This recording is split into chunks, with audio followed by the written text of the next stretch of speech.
So just a bit of troubleshooting. So you might get a downstream occlusion alarm.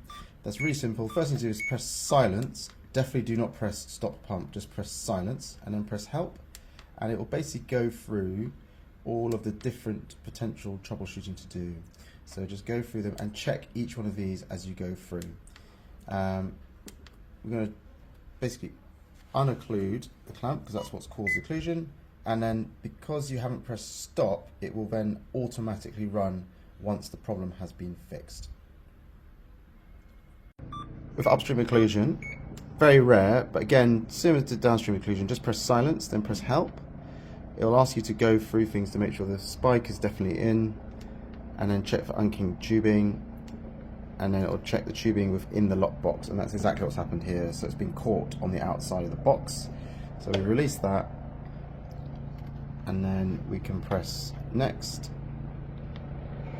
or acknowledge, and it will then start to run again once that occlusion has been passed. Okay, so the next thing to do is if the reservoir or the bag is coming to the end, you'll get this sign here where it goes amber and it shows you that there's 20 mils left. That's normally a good time to think about changing. So once you've noticed that, go get the new bag. You can re-spike it. So that's the alarm showing you to change the bag, basically. You re-spike it.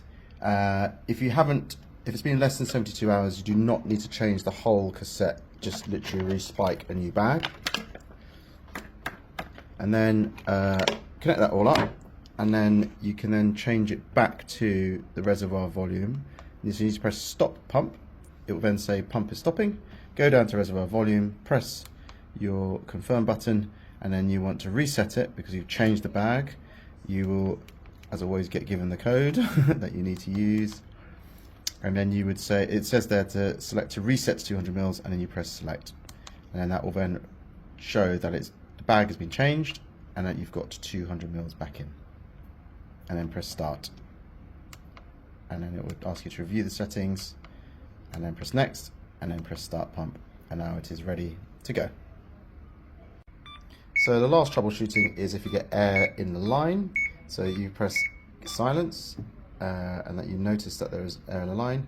You then need to acknowledge. And then what I would do is, you've noticed where the air in the line is. Make sure your bag is spiked correctly. Disconnect from the patient, and then you need to re-prime the line. So again, the code will be given to you for that process.